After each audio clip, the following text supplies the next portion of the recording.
ਸਤਿ ਸ੍ਰੀ ਅਕਾਲ ਜੀ। ਚੜ੍ਹਦੀ ਕਲਾ ਟਾਈਮ ਟੀਵੀ ਵੇਖ ਰਹੇ ਸਾਰੇ ਦਰਸ਼ਕਾਂ ਦਾ ਸਵਾਗਤ ਹੈ ਨਾਰਥ ਅਮਰੀਕਾ ਨਿਊਜ਼ ਦੇ ਵਿੱਚ। ਮੈਂ ਹਾਂ ਤੁਹਾਡੇ ਨਾਲ ਮਨਦੀਪ ਕੌਰ ਖਾਲਸਾ ਤੇ ਸ਼ੁਰੂਆਤ ਵਿੱਚ ਇੱਕ ਨਜ਼ਰ ਮਾਰ ਲੈਂਦੇ ਹਾਂ ਖਾਸ ਖਬਰਾਂ ਤੇ।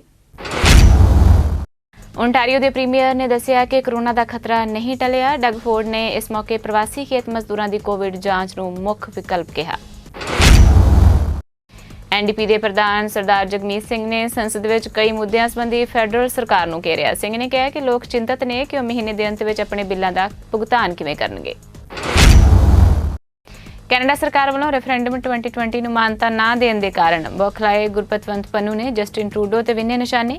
ਪੰਨੂ ਨੇ ਕੈਨੇਡਾ ਸਰਕਾਰ ਤੇ ਭਾਰਤ ਸਰਕਾਰ ਨਾਲ $500 ਮਿਲੀਅਨ ਦੀ ਡੀਲ ਦਾ ਲਗਾਇਆ ਦੋਸ਼। ਤੇ ਹੁਣ ਖਬਰਾਂ ਵਿਸਥਾਰ ਨਾਲ। ਕੋਰੋਨਾ ਵਾਇਰਸ ਦਾ ਖਤਰਾ ਅਜੇ ਟਲਿਆ ਨਹੀਂ। ਅਜਿਹੇ ਵਿੱਚ ਸਰਕਾਰ ਉੱਤੇ ਜ਼ਿੰਮੇਵਾਰੀ ਹੋਰ ਵੀ ਵੱਧ ਜਾਂਦੀ ਹੈ ਖਤਰੇ ਨੂੰ ਕਿਵੇਂ ਖਤਮ ਕੀਤਾ ਜਾ ਸਕੇ। ਓਨਟਾਰੀਓ ਦੇ ਪ੍ਰੀਮੀਅਰ ਡਗ ਫੋਰਡ ਨੇ ਇਸ ਮੌਕੇ ਪ੍ਰਵਾਸੀ ਖੇਤ ਮਜ਼ਦੂਰਾਂ ਦੀ ਕੋਵਿਡ ਜਾਂਚ ਨੂੰ ਯਕੀਨੀ ਕਰਨ ਨੂੰ ਮੁੱਖ ਵਿਕਲਪ ਦੱਸਿਆ ਹੈ। ਪ੍ਰੀਮੀਅਰ ਦਾ ਕਹਿਣਾ ਹੈ ਕਿ ਸੰਵਿਧਾਨਕ ਵਕੀਲਾਂ ਅਤੇ ਫੈਡਰਲ ਸਰਕਾਰ ਨੂੰ ਇਸ ਕਦਮ ਲਈ ਮਨਜ਼ੂਰੀ ਦੇਣੀ ਪਵੇਗੀ। This morning I called our team and asked them to get a constitutional lawyer to find out if we can start testing people. If someone comes into our country and we welcome, well, not right this second, but we welcome the folks, and be it migrant workers or anyone else, that's a privilege when you cross the border into someone's country.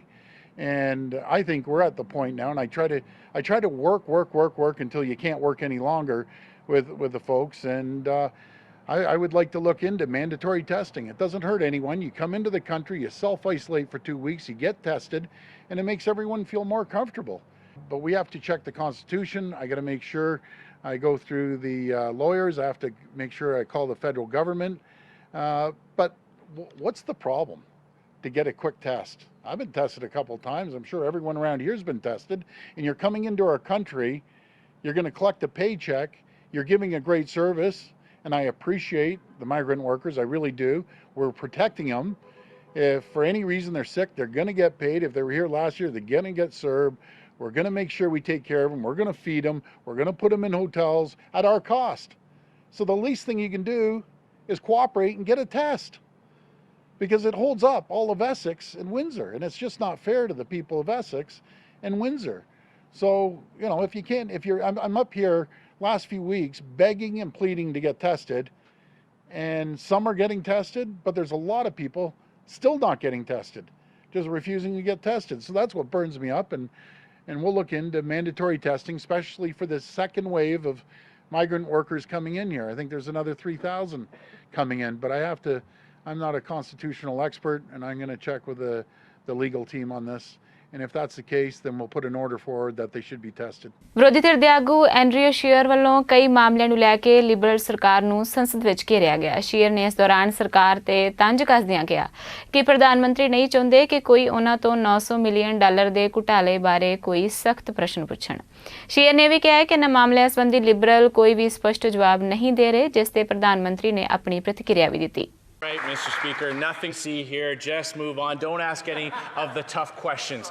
Tough questions about the relationship with an organization that paid members of his family cash, that took administration fees for running sole source government contracts after breaking their bank covenants and having members of their board resign. Now, the Prime Minister is trying to hide behind the public service on this one, but I'd like to ask him a very simple question. On what basis would the public service have made their recommendation that we was the only organization that could deliver this program? Honourable Prime Minister. Mr. Speaker, when we came forward with the idea of supporting young people who would want to be involved and serve their community across the country, we as a government came forward and looked to see young people serving their country. The public service took a look at the ways they could deliver that program and determined that the WE organization was the only one that could deliver that program as ambitious as it was for this summer. That was the recommendation made by the nonpartisan public service. Of course, as I apologized for I should have recused myself because of the connection with the families, but that doesn't take away from the fact that the public service recommended that organization.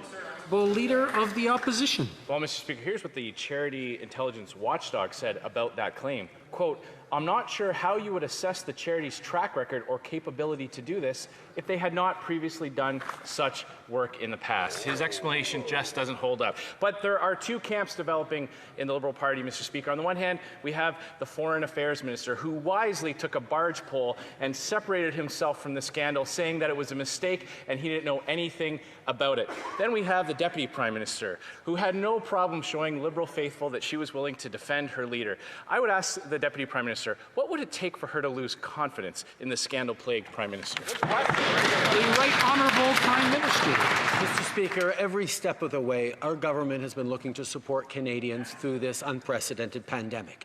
Yes, we put out tens of billions of dollars, hundreds of billions of dollars into the pockets of Canadians, workers, families, entrepreneurs, people working all across the country who were challenged with this pandemic. And we looked for ways to support students as well, through summer jobs, through creating new jobs in various industries, but also through encouraging volunteerism and service to this country. We will continue to look to ways to support Canadians right across the country through this difficult time. NDP ਦੇ ਪ੍ਰਧਾਨ ਸਰਦਾਰ ਜਗਮੀਤ ਸਿੰਘ ਨੇ ਸੰਸਦ ਵਿੱਚ federal ਸਰਕਾਰ ਨੂੰ ਕਈ ਮੁੱਦਿਆਂ ਸੰਬੰਧੀ ਘੇਰਿਆ ਤੇ ਇਸ ਗੱਲ ਤੇ ਚਰਚਾ ਕੀਤੀ ਕਿ ਹੁਣ ਸਰਬ ਖਤਮ ਹੋਣ ਵਾਲੀ ਹੈ ਅਤੇ ਲੋਕ ਚਿੰਤਤ ਨੇ ਕਿ ਉਹ ਮਹੀਨੇ ਦੇ ਅੰਤ ਵਿੱਚ ਆਪਣੇ ਬਿੱਲਾਂ ਦਾ ਭੁਗਤਾਨ ਕਿਵੇਂ ਕਰਨ।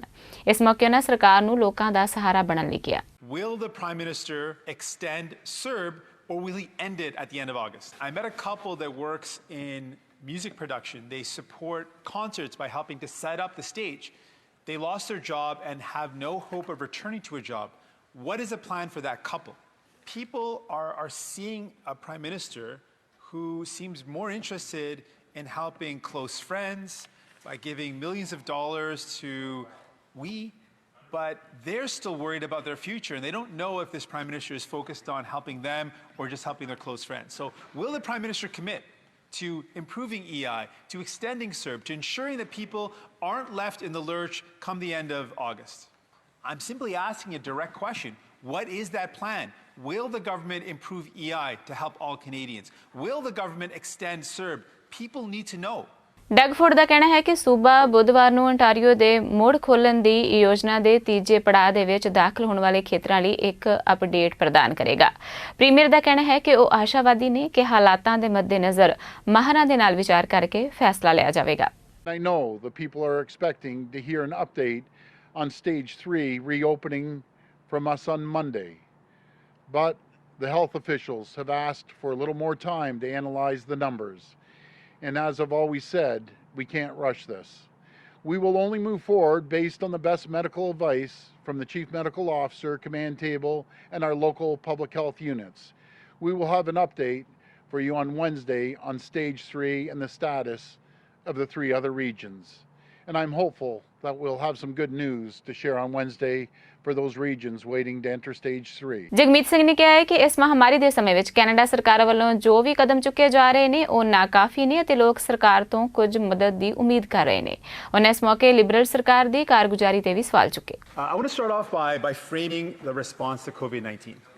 The response so far by the Liberal government, what we've seen is that at every step of the way, the Liberal government has tried to do the minimum possible. They've tried to do the least possible. And every step of the way, we have pushed and fought and demanded for more for people. That has been our experience throughout COVID-19. We've been demanding and fighting and pushing this government to deliver more for people. When we look at every step, whether it was initially when the government proposed EI as being good enough to help Canadians, we said, no, it's not going to cover all Canadians who will need help. We fought and we pushed to get CERB, the CERB. Initially, they were going to give $1,000 to Canadians, and we had to fight. We had to demand. We had to negotiate and push hard to get $2,000 for Canadians. The Liberals weren't just going to do it.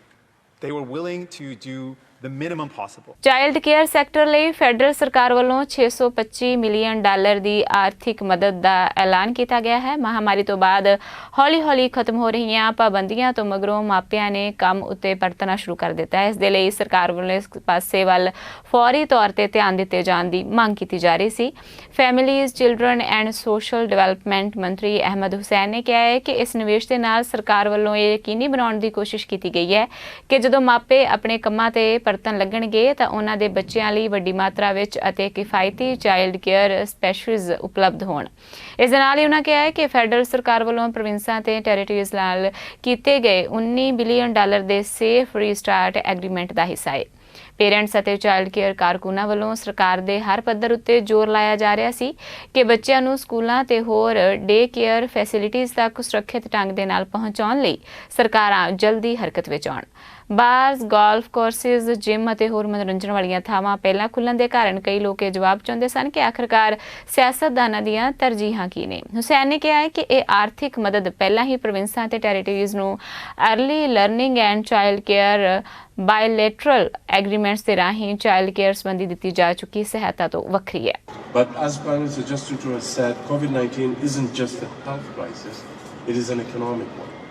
And as we begin to enter stages of recovery, supporting Canadian families, businesses and communities adjust to this new reality is our top priority. And one thing we know for sure is that Canada is so much stronger when we work together. That is why we join forces with our provincial, territorial and municipal counterparts. And we came up with a 6 to 8 month plan to restart the economy and make our country more resilient to potential future waves of the virus. The Safe Restart Agreement was designed to help Canadians to get back to work safely. It represents a federal investment of over $19 billion to help provinces and territories to deliver and manage their COVID-19 related responses. Of course, getting Canadians back to work isn't as simple as reopening businesses, following shutdowns and providing employees with personal protective equipment. There's more to it than that. Many parents cannot get back to work until they can find safe childcare for their kids. Temporary closures and loss of critical revenue from parents' fees has put a great strain on the early learning and childcare sector. Safe reopening also means added costs for childcare operators and centers as they adjust to these new challenges. That is why our government, the Government of Canada, is providing $625 million to provinces and territories to ensure that there is enough safe, affordable childcare spaces available to parents as they gradually return to work. When you add this to the funding that we've already committed as part of the bilateral agreements between the Government of Canada and the provinces and territories for the early learning and childcare sector this fiscal year, the total amount of money that the Government of Canada will spend is almost $1.2 billion on the early learning and childcare sector this year. This is an unprecedented record amount, that the highest amount that the federal government has ever spent on early learning and childcare in a single year. We can all agree that extraordinary circumstances demand extraordinary solutions. And this is what Canadians expect of their governments. The COVID-19 pandemic has truly shown us that we can't work in silos. So federal, provincial, and territorial governments will continue to work together to safely get kids back into quality learning environments and parents back to work. Fighting COVID-19 has been a joint effort from the get-go, and I look forward to continue to work with my provincial and territorial counterparts as we make steps towards recovery. Thank you very much. Merci beaucoup. Canada ਦੇ BC ਅਤੇ Alberta ਸੂਬਿਆਂ ਵਿੱਚ ਵਾਪਰੀਆਂ ਦੋ ਦੁਰਘਟਨਾਵਾਂ ਦੇ ਕਾਰਨ ਪੰਜਾਬੀ ਭਾਈਚਾਰਾ ਬੇਹੱਦ ਸੋਗਵਾਰ ਹੈ। ਇਹਨਾਂ ਦੋ ਘਟਨਾਵਾਂ ਵਿੱਚ ਦੋ ਪੰਜਾਬੀ ਨੌਜਵਾਨਾਂ ਦੀ ਝੀਲ ਵਿੱਚ ਡੁੱਬਣ ਦੇ ਕਾਰਨ ਮੌਤ ਹੋਈ ਹੈ। ਪ੍ਰਾਪਤ ਜਾਣਕਾਰੀ ਅਨੁਸਾਰ ਕੱਲ BC ਵਿੱਚ ਸਰੀ ਦੀ ਕੁਆਂਟਲਿਨ ਯੂਨੀਵਰਸਿਟੀ ਦਾ ਵਿਦਿਆਰਥੀ ਮਨਪ੍ਰੀਤ ਚਿਲੀਵਾਕ ਵਿਖੇ ਕਰਲਸ ਲੇਕ ਵਿੱਚ ਡੁੱਬ ਕੇ ਮਰ ਗਿਆ। ਮਨਪ੍ਰੀਤ ਸਿੰਘ ਜ਼ਿਲ੍ਹਾ ਗੁਰਦਾਸਪੁਰ ਦੇ ਪਿੰਡ ਚੱਕ ਸ਼ਰੀਫ ਦਾ ਜੰਮਪਲ ਸੀ। ਅਜੇ ਉਸ ਨੂੰ ਵਰਕ ਪਰਮਿਟ ਹੁਣੇ ਹੀ ਮਿਲਿਆ ਸੀ। ਪਤਾ ਲੱਗਿਆ ਹੈ ਕਿ ਅਗਲੇ ਹਫ਼ਤੇ ਉਸਨੇ ਵਿਨੀਪੈਗ ਰਹਿਣ ਦਾ ਪ੍ਰੋਗਰਾਮ ਵੀ ਬਣਾਇਆ ਸੀ। ਦੂਜੀ ਘਟਨਾ ਅਲਬਰਟਾ ਦੇ ਸ਼ਹਿਰ ਕੈਲਗਰੀ ਦੀ ਹੈ। ਉੱਥੇ ਵੀ ਗਗਨਦੀਪ ਸਿੰਘ ਨਾਂ ਦੇ ਇੱਕ ਨੌਜਵਾਨ ਦੀ ਲੇਕ ਲੂਇਜ਼ ਵਿੱਚ ਡੁੱਬਣ ਦੇ ਕਾਰਨ ਮੌਤ ਹੋਈ ਹੈ। ਮਿਲੀ ਜਾਣਕਾਰੀ ਜਾਣਕਾਰੀ ਅਨੁਸਾਰ ਗਗਨਦੀਪ ਸਿੰਘ ਕੈਲਗਰੀ ਦੇ ਬੋ ਵੈਲੀ ਕਾਲਜ ਦਾ ਵਿਦਿਆਰਥੀ ਸੀ। ਉਹ 2016 ਵਿੱਚ ਸਟੂਡੈਂਟਸ ਦੇ ਤੌਰ ਤੇ ਕੈਲਗਰੀ ਆਇਆ ਸੀ। ਗਗਨਦੀਪ ਸਿੰਘ ਧਾਰਮਿਕ ਸ਼ਰਧਾਲੂ ਸੀ ਅਤੇ ਸਿੱਖੀ ਬਾਣੇ ਦਾ ਧਾਰਨੀ ਸੀ। ਕੈਨੇਡਾ ਸਰਕਾਰ ਵੱਲੋਂ ਰੈਫਰੈਂਡਮ 2020 ਨੂੰ ਮਾਨਤਾ ਨਾ ਦਿੱਤੇ ਜਾਣ ਦੇ ਕਾਰਨ ਸਿੱਖਸ ਫਾਰ ਜਸਟਿਸ ਦੇ ਸਰਪ੍ਰਸਤ ਪੰਨੂ ਨੇ ਕੈਨੇਡਾ ਦੇ ਪ੍ਰਧਾਨ ਮੰਤਰੀ ਜਸਟਿਨ ਟਰੂਡੋ ਤੇ ਨਿਸ਼ਾਨਾ ਵਿੰਨਿਆ ਹੈ। ਪੰਨੂ ਨੇ ਵੀਡੀਓ ਜਾਰੀ ਕਰਕੇ ਕਿਹਾ ਹੈ ਕਿ ਕੈਨੇਡਾ ਦੇ ਪ੍ਰਧਾਨ ਮੰਤਰੀ ਖੁਦ ਘੱਟ ਗਿਣਤੀ ਸਰਕਾਰ ਚਲਾ ਰਹੇ ਨੇ ਤੇ ਉਹਨਾਂ ਦੇ ਆਪਣੇ ਦੇਸ਼ ਕੈਨੇਡਾ ਵਿੱਚ ਕਿਊਬਿਕ ਨੂੰ ਅਲੱਗ ਕਰਨ ਦੀ ਮੁਹਿੰਮ ਚੱਲ ਰਹੀ ਹੈ। ਇੱਥੋਂ ਤੱਕ ਕਿ ਪੰਨੂ ਨੇ ਕੈਨੇਡਾ ਦੀ ਸਰਕਾਰ ਤੇ ਭਾਰਤ ਸਰਕਾਰ ਦੇ ਨਾਲ $500 ਮਿਲੀਅਨ ਦੀ ਡੀਲ ਕਰਨ ਦਾ ਦੋਸ਼ ਵੀ ਲਗਾ ਦਿੱਤਾ। ਪੰਨੂ ਨੇ ਕਿਹਾ ਹੈ ਕਿ ਕੈਨੇਡਾ ਦੀ ਸਰਕਾਰ ਨੇ ਭਾਰਤ ਦੇ ਪੱਖ ਵਿੱਚ ਇਹ ਬਿਆਨ ਜਾਰੀ ਕਰਨ ਦੇ ਲਈ $500 ਮਿਲੀਅਨ ਦੀ ਡੀਲ ਕੀਤੀ ਹੈ। ਪੰਨੂ ਨੇ ਕੈਨੇਡਾ ਸਰਕਾਰ ਨੂੰ ਸਿੱਧਾ ਚੁਣੌਤੀ ਦਿੰਦੇ ਹੋਏ ਕਿਹਾ ਕਿ ਉਹ ਕੈਨੇਡਾ ਦੇ ਸਾਈਬਰ ਸਪੇਸ ਤੋਂ ਇਹ ਮੁਹਿੰਮ ਚਲਾ ਰਹੇ ਨੇ ਅਤੇ ਜੇਕਰ ਕੈਨੇਡਾ ਦੀ ਸਰਕਾਰ ਵਿੱਚ ਦਮ ਹੈ ਤਾਂ ਇਸ ਨੂੰ ਰੋਕ ਕੇ ਦਿਖਾਵੇ। ਪੰਨੂ ਨੇ ਕੈਨੇਡਾ ਦੇ ਸਾਰੇ ਗੁਰਦੁਆਰਿਆਂ ਤੋਂ ਮੁਹਿੰਮ ਜਾਰੀ ਰੱਖਣ ਦਾ ਐਲਾਨ ਵੀ ਕੀਤਾ। ਉਸਤਾਦ ਗਜ਼ਲਗੋ ਸਰਦਾਰ ਹਰਭਜਨ ਸਿੰਘ ਬੈਂਸ ਜੋ ਪਿਛਲੇ ਦਿਨੀ ਸਦੀਵੀ ਵਿਛੋੜਾ ਦੇ ਗਏ ਸਨ, ਉਹਨਾਂ ਦਾ 25 ਜੁਲਾਈ ਨੂੰ ਓਮੈਕ ਵਾਸ਼ਿੰਗਟਨ ਵਿੱਚ ਅੰਤਿਮ ਸੰਸਕਾਰ ਕੀਤਾ ਗਿਆ ਅਤੇ 26 ਜੁਲਾਈ ਨੂੰ ਗੁਰਦੁਆਰਾ ਸਿੰਘ ਸਭਾ ਰੈਂਟਨ ਸਿਐਟਲ ਅਮਰੀਕਾ ਵਿਖੇ ਰੱਖੇ ਗਏ ਸਹਿਜ ਪਾਠ ਦੇ ਭੋਗ ਪਾਏ ਗਏ ਤੇ ਉਹਨਾਂ ਦੀ ਅੰਤਿਮ ਅਰਦਾਸ ਹੋਈ। ਪੇਸ਼ ਇਸ ਬਾਰੇ ਸਾਡੀ ਖਾਸ ਰਿਪੋਰਟ। ਭੋਗ ਉਪਰੰਤ ਭਾਈ ਜਰਨੈਲ ਸਿੰਘ ਦੇ ਜਥੇ ਵੱਲੋਂ ਵੈਰਾਗਮਈ ਗੁਰਬਾਣੀ ਕੀਰਤਨ ਕੀਤਾ ਗਿਆ। ਇਸ ਮੌਕੇ ਪਰਿਵਾਰਕ ਮੈਂਬਰਾਂ, ਸਿਐਟਲ ਦੀਆਂ ਉੱਘੀਆਂ ਸ਼ਖਸੀਅਤਾਂ ਅਤੇ ਪੰਜਾਬੀ ਲਿਖਾਰੀ ਸਭਾ ਸਿਐਟਲ ਵੱਲੋਂ ਸੰਕੋਚਵੇਂ ਮਾਹੌਲ ਵਿੱਚ ਉਹਨਾਂ ਨੂੰ ਸ਼ਰਧਾਂਜਲੀ ਭੇਟ ਕਰਦਿਆਂ ਉਹਨਾਂ ਦੇ ਜੀਵਨ ਕਾਲ ਦੀਆਂ ਪ੍ਰਾਪਤੀਆਂ ਤੇ ਪੰਛੀ ਝਾਤ ਪਾਈ ਗਈ। ਬੁਲਾਰਿਆਂ ਵਿੱਚ ਅਵਤਾਰ ਸਿੰਘ ਆਦਮਪੁਰੀ, ਪੰਜਾਬੀ ਲਿਖਾਰੀ ਸਭਾ ਸਿਐਟਲ ਦੇ ਮੀਤ ਪ੍ਰਧਾਨ ਹਰਪਾਲ ਸਿੱਧੂ, ਬੈਂਸ ਹੁਰਾਂ ਦੇ ਵੱਡੇ ਸਪੁੱਤਰ ਹਰਿੰਦਰਪਾਲ ਸਿੰਘ ਬੈਂਸ, ਡਾਕਟਰ ਸਰਬਜੀਤ ਸਿੰਘ ਵਿਰਕ ਹੁਰਾਂ ਨੇ ਹਰਭਜਨ ਸਿੰਘ ਬੈਂਸ ਜੀ ਨੂੰ ਸ਼ਰਧਾਂਜਲੀਆਂ ਭੇਟ ਕੀਤੀਆਂ।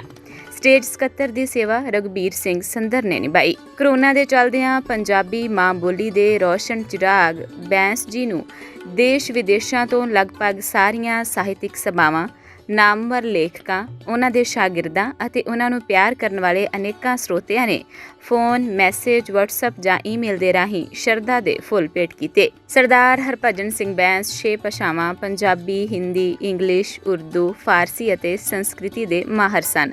ਉਹਨਾਂ ਨੇ ਬਹੁਤ ਉੱਚ ਮਿਆਰੀ 7 ਗਜ਼ਲ ਸੰਗ੍ਰਹਿ ਪੰਜਾਬੀ ਮਾਂ ਬੋਲੀ ਦੀ ਝੋਲੀ ਪਾਏ।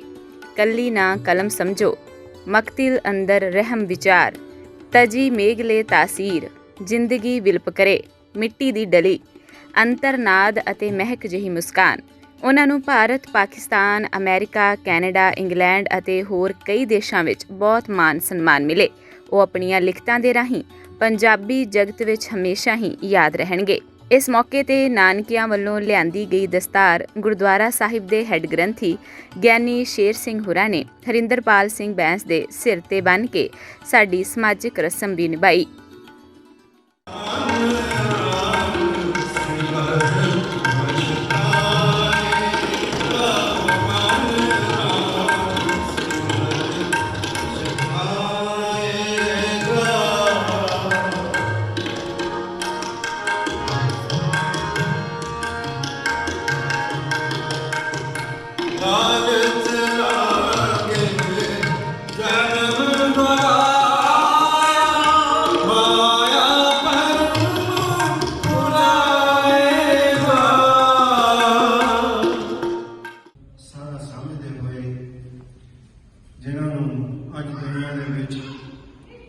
ਉਸਤਾਦ ਗਜ਼ਲਗੋ ਸਰਦਾਰ ਹਰਭਜਨ ਸਿੰਘ ਬੈਂਸ ਕਰਕੇ ਜਾਣਿਆ ਜਾਂਦਾ, ਉਹ ਆਪਾਂ ਨੂੰ ਸਦੀਵੀ ਵਿਛੋੜਾ ਦੇ ਗਏ ਤੇ ਆਪਾਂ ਉਹਨਾਂ ਦੀ ਅੰਤਮ ਅਰਦਾਸ ਦੇ ਵਿੱਚ ਸਾਰੇ ਇਕੱਠੇ ਹੋਏ ਹਾਂ।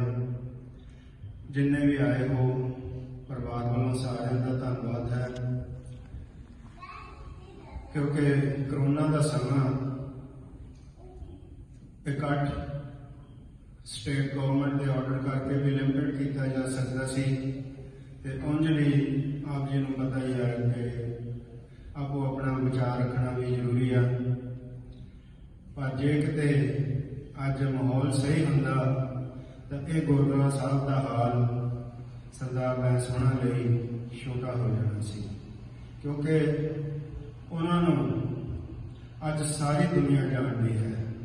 ਉਹਨਾਂ ਦੀਆਂ ਲਿਖਤਾਂ ਕਰਕੇ, ਉਹਨਾਂ ਦੀਆਂ ਪੁਖਤਾ ਲਿਖਤਾਂ ਕਰਕੇ, ਜਿਹੜੀਆਂ ਲਿਖਤਾਂ ਯੂਨੀਵਰਸਿਟੀ ਦੇ ਲੈਵਲ ਦੀਆਂ ਹਨ, ਜਿਹੜੀਆਂ ਲਿਖਤਾਂ ਹਰ ਪੰਜਾਬੀ ਤੱਕ ਪਹੁੰਚਣੀਆਂ ਚਾਹੀਦੀਆਂ, ਕਿਉਂਕਿ ਉਹਨਾਂ ਨੂੰ ਇਹ ਗਿਆਨ ਸੀ ਔਰ ਨਿਧੜਕ ਲਿਖਦੇ ਸੀ, ਸਰਕਾਰਾਂ ਨੂੰ ਸਿੱਧਾ ਚੈਲੰਜ ਕਰਕੇ ਲਿਖਦੇ ਸੀ ਕਿ ਤੁਸੀਂ ਗਲਤ ਕਰਦੇ ਹੋ, ਤੇ ਕੱਲੀ ਨਾ ਕਲਮ ਸਮਝੋ, ਡਟ ਕੇ ਲਿਖਿਆ, ਕਿਉਂਕਿ ਇਹ ਇੱਕ ਰਾਈਟਰ ਦਾ ਫਰਜ਼ ਬਣਦਾ ਕਿ ਉਹ ਇਹੋ ਜਿਹੇ ਸਮੇਂ ਤੇ ਆ ਕੇ ਕਦੇ ਝੁਕੇ ਨਾ, ਡਰੇ ਨਾ, ਵਿਕੇ ਨਾ, ਕਿਉਂਕਿ ਬਹੁਤ ਲਿਖਾਰੀ ਵਿਕਦੇ ਹਨ। ਅੱਜ ਸਵੇਰੇ ਗੁਰਦੁਆਰਾ ਸਾਹਿਬ ਦਸ਼ਮੇਸ਼ ਦਰਬਾਰ ਸਰੀ ਵਿਖੇ ਵੀ ਉੱਥੋਂ ਦੀ ਸੰਗਤ ਨੇ ਅੰਕਲ ਜੀ ਦੇ ਲਈ ਅਖੰਡ ਪਾਠ ਦੀ ਸੇਵਾ ਕਰਵਾਈ, ਭੋਗ ਪਏ।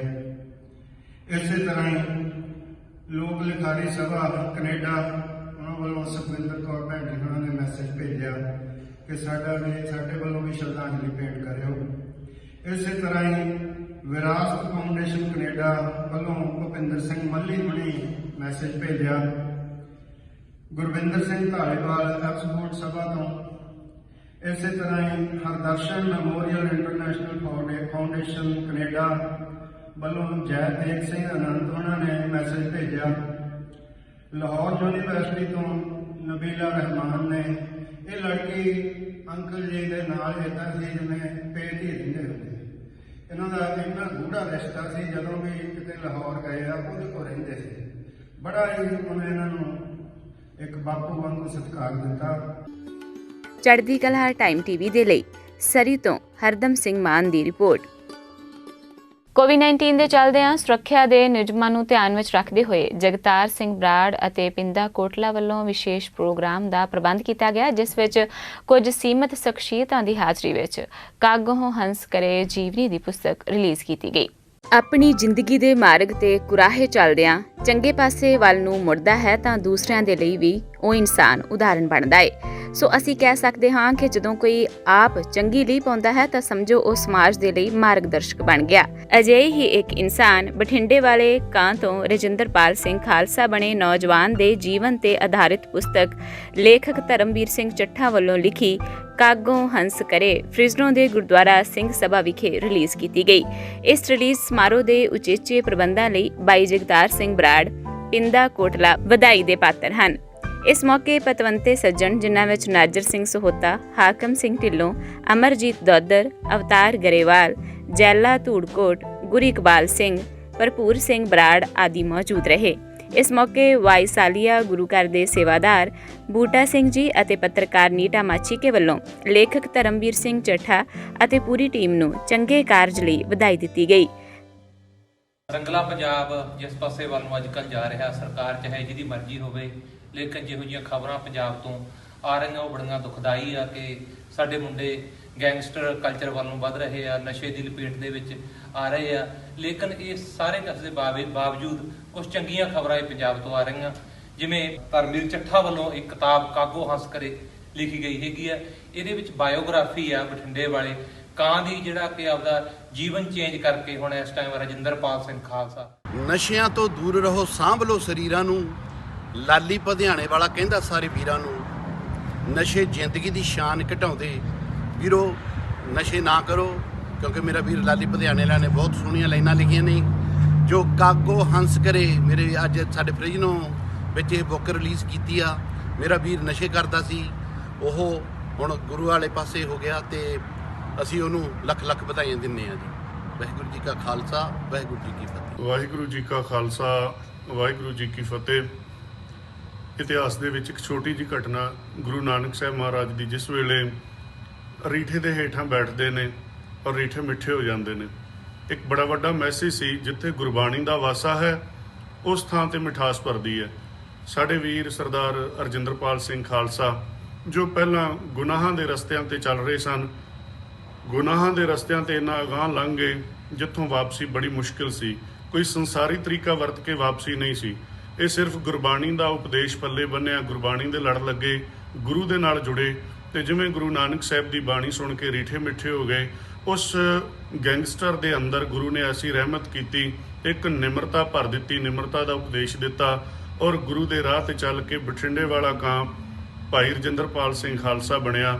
ਔਰ ਮੈਂ ਸਮੂਹ ਨੌਜਵਾਨ ਵੀਰਾਂ ਨੂੰ ਇਹ ਬੇਨਤੀ ਕਰਨੀ ਚਾਹਾਂਗਾ, ਇਹ ਜੋ ਰਸਤੇ ਨੇ ਉਹ ਚਾਹੇ ਗੁਨਾਹਾਂ ਦੇ ਨੇ, ਚਾਹੇ ਨਸ਼ਿਆਂ ਦੀ ਦਲਦਲ ਹੈ, ਇਹਨਾਂ ਤੇ ਆਪਾਂ ਮੀਡੀਆ ਇੱਕ ਬਹੁਤ ਵੱਡਾ ਰੋਲ ਅਦਾ ਕਰ ਰਿਹਾ। ਜੋ ਮੈਂ ਰਜਿੰਦਰਪਾਲ ਸਿੰਘ ਖਾਲਸਾ ਦੀ ਜੀਵਨੀ ਪੜ੍ਹ ਰਿਹਾ ਸੀ, ਮੀਡੀਆ ਦਾ ਬਹੁਤ ਵੱਡਾ ਰੋਲ ਸੀਗਾ ਨੌਜਵਾਨਾਂ ਨੂੰ ਕੁਰਾਹੇ ਪਾਉਣ ਦਾ, ਨਸ਼ਿਆਂ ਦਾ, ਸਰਕਾਰਾਂ ਦਾ, ਹੋਰ ਕੁਝ ਧਾਰਮਿਕ ਸੰਸਥਾਵਾਂ ਜੋ ਧਰਮ ਦਾ ਆਸਰਾ ਲੈ ਕੇ ਗੁਨਾਹਾਂ ਦੇ ਵਿੱਚ ਕਈ ਵਾਰਾਂ ਰਸਤੇ ਅਖਤਿਆਰ ਕਰ ਲੈਂਦੀਆਂ ਨੇ। ਸੋ ਮੈਂ ਬੇਨਤੀ ਕਰਾਂਗਾ ਸਮੂਹ ਨੌਜਵਾਨ ਵੀਰਾਂ ਨੂੰ ਧਾਰਮਿਕ ਕੱਟੜਤਾ ਤੋਂ ਪਰੇ ਹੋ ਕੇ, ਨਸ਼ਿਆਂ ਦੀ ਦਲਦਲ ਤੋਂ ਬਚ ਕੇ ਅਤੇ ਗੁਰੂ ਦੇ ਲੜ ਲੱਗ ਕੇ ਆਪਾਂ ਸਾਰੇ ਆਪਣੇ ਜੀਵਨ ਨੂੰ ਗੁਰਬਾਣੀ ਦੇ ਲੜ ਲਾਈਏ।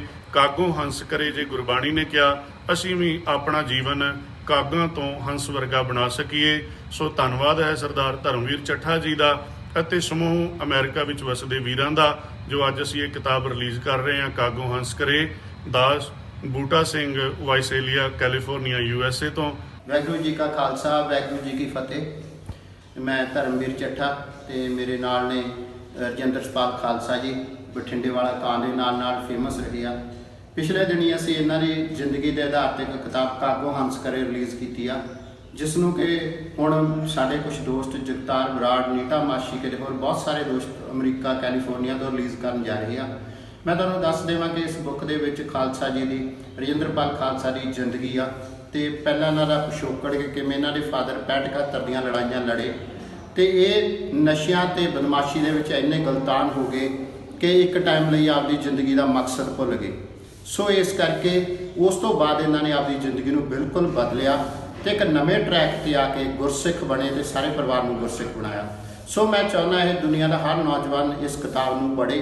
ਦੂਸਰੀ ਗੱਲ, ਕਿਉਂਕਿ ਜਵਾਨੀ ਬੜੀ ਤੇਜ਼ੀ ਨਾਲ ਗਲਤ ਰਾਹਾਂ ਤੇ ਪੈਰ ਧਰ ਲੈਂਦੀ ਆ, ਪਰ ਸਾਡੇ ਇੱਕ ਪਲ ਦੀ ਕੋਈ ਕੋਤਾਹੀ ਸਾਡੀ ਸਾਰੀ ਜ਼ਿੰਦਗੀ ਲਈ ਭਾਰੂ ਪੈ ਜਾਂਦੀ ਆ।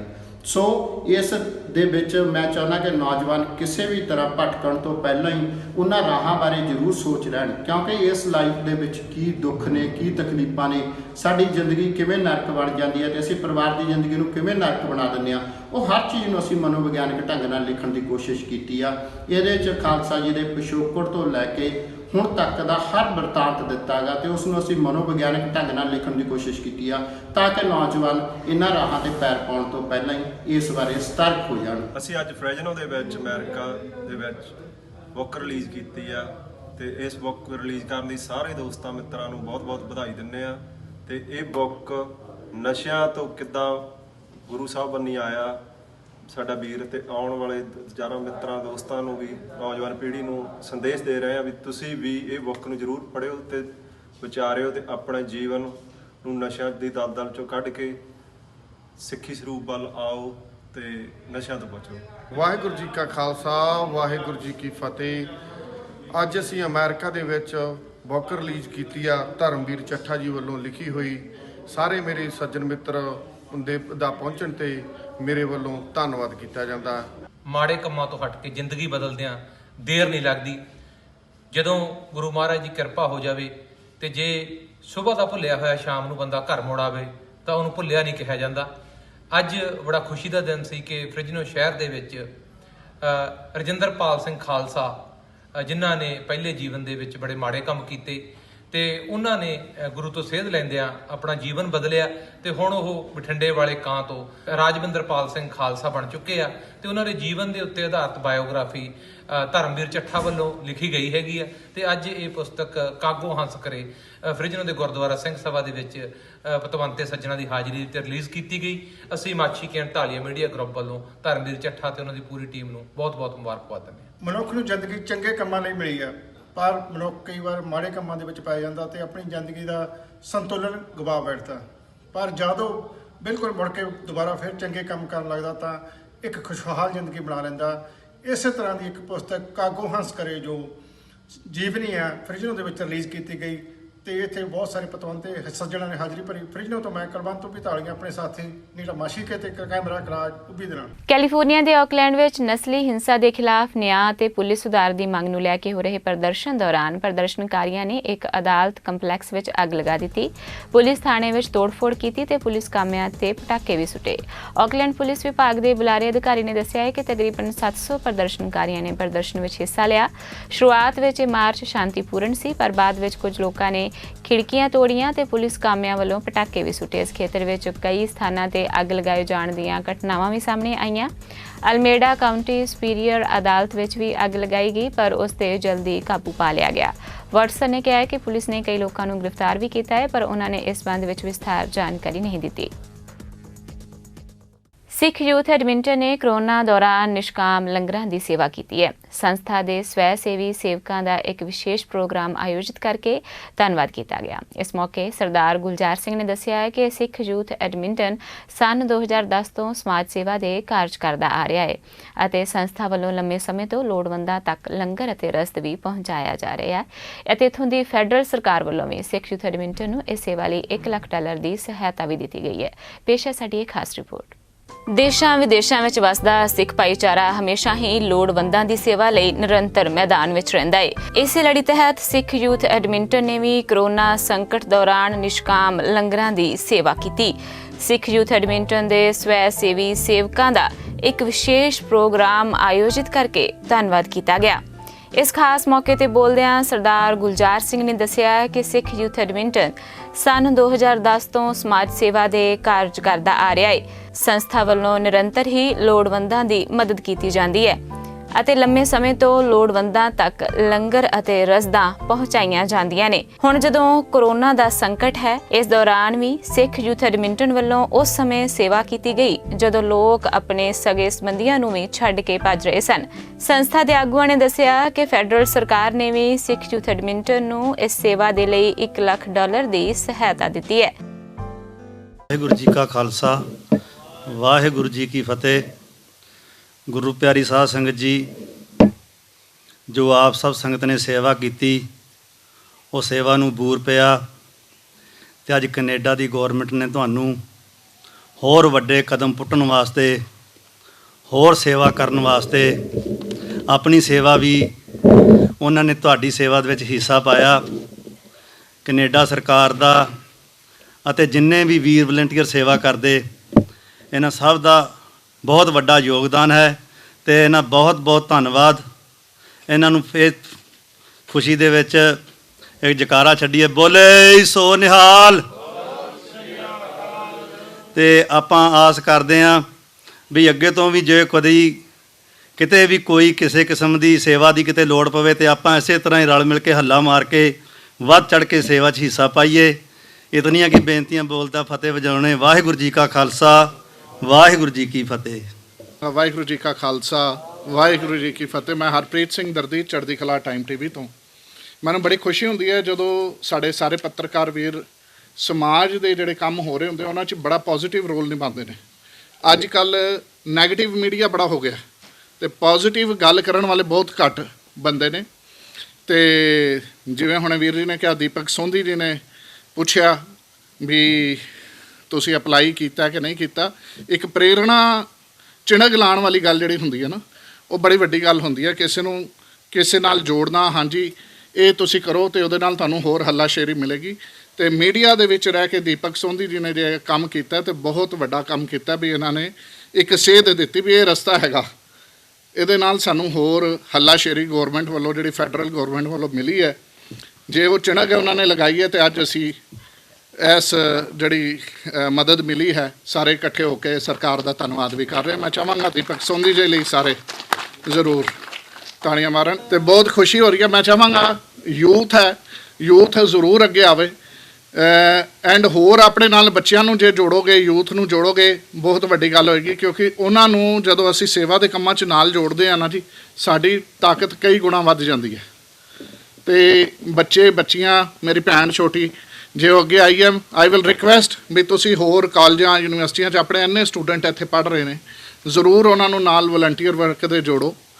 ਐਂਡ ਇਹਦੇ ਨਾਲ ਮੀਡੀਆ ਦੇ ਵਿੱਚ, ਜਿਵੇਂ ਸੋਸ਼ਲ ਮੀਡੀਆ 'ਚ ਗੁਲਜ਼ਾਰ ਭਾਜੀ ਬਹੁਤ ਐਕਟਿਵ ਨੇ, ਦਿਨੇ ਰਾਤ ਇਹਨਾਂ ਦਾ ਕੋਈ ਨਾ ਕੋਈ ਘੰਟੀ ਵੱਜੀ ਜਾਂਦੀ ਹੈ ਮੇਰੇ ਕੋਲ, ਦੀਪਕ ਸੋਂਧੀ ਜੀ ਦੀ ਵੀ ਅਤੇ ਇਹਨਾਂ ਦਾ ਵੀ। ਅਤੇ ਤੁਸੀਂ ਪੋਜ਼ੀਟਿਵ ਚੀਜ਼ ਜ਼ਰੂਰ ਦਿਖਾਓ ਆਪਣੀ ਕਮਿਊਨਿਟੀ ਦੀ, ਇਹ ਬਹੁਤ ਜ਼ਰੂਰੀ ਹੈ ਜੀ।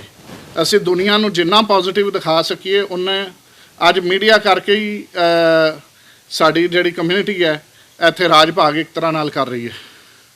ਅਤੇ ਇਹਨਾਂ ਵਰਗੇ ਵੀਰਾਂ ਦਾ ਸਾਰਿਆਂ ਦਾ ਧੰਨਵਾਦ। ਤੇ ਜ਼ਰੂਰ ਛੋਟੇ ਬੱਚਿਆਂ ਨੂੰ ਨੌਜਵਾਨਾਂ ਨੂੰ ਅਸੀਂ ਜ਼ਰੂਰ ਜਿਹੜਾ ਹੈਗਾ ਨਾਲ ਜੋੜੀ। ਬਹੁਤ ਬਹੁਤ ਧੰਨਵਾਦ ਜੀ ਸਾਰਿਆਂ ਦਾ ਤੇ ਧੰਨਵਾਦ ਢੇਸੀ ਸਾਹਿਬ, ਬਾਬਾ ਜੀ, ਮਲਕੀਤ ਸਿੰਘ ਜੀ, ਤੁਸੀਂ ਮੈਨੂੰ ਇੱਥੇ ਬੁਲਾਇਆ, ਹਮੇਸ਼ਾ ਸ਼ਿਰਕਤ ਕਰਨ ਦਾ ਮੌਕਾ ਦਿੱਤਾ ਤੇ ਅੱਗੋਂ ਵੀ ਸਾਡੇ ਲਈ ਕੋਈ ਸੇਵਾ ਹੋਵੇ ਜ਼ਰੂਰ ਦੱਸੋ।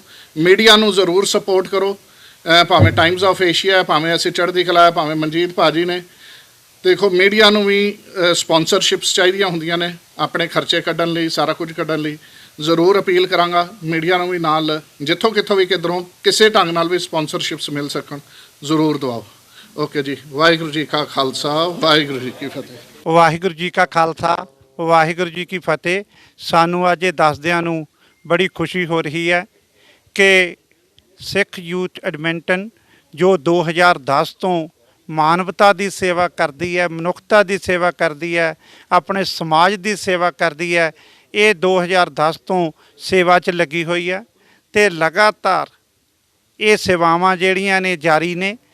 ਸਿੱਖ ਯੂਥ ਐਡਮਿੰਟਨ ਨੇ ਭਾਵੇਂ ਦਮਾਲਿਆਂ ਦੀ ਸੇਵਾ, ਬੱਚਿਆਂ ਨੂੰ ਸਿਖਾਉਣ ਦੀ, ਦਸਤਾਰਾਂ ਦੀ ਸੇਵਾ, ਆਪਣੇ ਵਿਰਸੇ ਨਾਲ ਜੋੜਨ ਦੀ ਜਿੱਥੇ ਸੇਵਾ ਕੀਤੀ ਹੈ, ਉੱਥੇ ਜਦੋਂ ਫੋਰਡ ਮੈਕਮਰੀ ਵਿੱਚ ਅੱਗ ਲੱਗੀ ਉਦੋਂ ਵੀ ਜਿੱਥੇ ਉਹਨਾਂ ਨੇ ਫੰਡ ਇਕੱਤਰ ਕੀਤਾ, ਮਾਇਆ ਦਿੱਤੀ, ਉਹ ਵੱਖਰੀ ਗੱਲ, ਪਰ ਉਦੋਂ ਵੀ ਇਹਨਾਂ ਦੇ ਨੌਜਵਾਨਾਂ ਨੇ ਇੱਥੋਂ ਰਸਦ ਇਕੱਠੀ ਕਰਕੇ ਉੱਥੇ ਰਸਦ ਵੀ ਪਹੁੰਚਾਉਣ ਦਾ ਉਪਰਾਲਾ ਕੀਤਾ ਤੇ ਉਸ ਰੈੱਡ ਕਰਾਸ ਨੂੰ ਤੇ ਸਾਡੇ ਜਿਹੜੇ ਲੀਡਰ ਸਾਹਿਬਾਨ ਨੇ ਉਹਨਾਂ ਨੂੰ ਸਾਰਿਆਂ ਨੂੰ ਪਤਾ ਕਿੰਨੇ ਤਨਦੇਹੀ ਨਾਲ ਉਦੋਂ ਵੀ ਜਿਹੜੇ ਨੌਜਵਾਨ ਨੇ ਇਹਨਾਂ ਨੇ ਸੇਵਾ ਕੀਤੀ। ਇੱਥੇ ਲੋੜਵੰਦਾਂ ਨੂੰ ਲੰਗਰਾਂ ਦੀ ਸਭ ਤੋਂ ਵੱਡੀ ਗੱਲ, ਮਨੁੱਖ ਹਰ ਚੀਜ਼ ਤੋਂ ਬਿਨਾਂ ਸਹਾਰ ਲੈਂਦਾ ਪਰ ਖਾਣੇ ਬਿਨਾਂ ਤੇ ਪਾਣੀ ਬਿਨਾਂ ਸਹਾਰਨਾ ਬਹੁਤ ਔਖਾ ਹੈ। ਤੇ ਉਦੋਂ ਜਦੋਂ ਫਿਰ ਸਿੱਖ ਯੂਥ ਐਡਮਿੰਟਨ ਨੇ ਤਹਈਆ ਕੀਤਾ, ਜਦੋਂ ਕਰੋਨਾ ਦਾ ਕਹਿਰ ਸ਼ੁਰੂ ਹੋਇਆ, ਮਾਰਚ ਤੋਂ ਸ਼ੁਰੂ ਕੀਤਾ। ਪਹਿਲਾਂ ਤਾਂ ਬਣਾ ਕੇ ਲੰਗਰ ਵਰਤਾਇਆ 1-2 ਹਫ਼ਤੇ, ਜਦੋਂ ਫਿਰ ਸਰਕਾਰ ਦੀਆਂ ਗਾਈਡਲਾਈਨਸ ਆਈਆਂ ਉਸ ਤੋਂ ਬਾਅਦ ਸੁੱਕੀ ਰਸਦ ਅਸੀਂ ਇਕੱਤਰ ਕੀਤੀ, ਬੇਨਤੀ ਕੀਤੀ। ਵੱਡੀ ਪੱਧਰ 'ਤੇ ਭਾਈਚਾਰੇ ਦੇ ਲੋਕਾਂ ਨੇ, ਕਾਰੋਬਾਰੀਆਂ ਨੇ ਸਾਡਾ ਸਹਿਯੋਗ ਦਿੱਤਾ।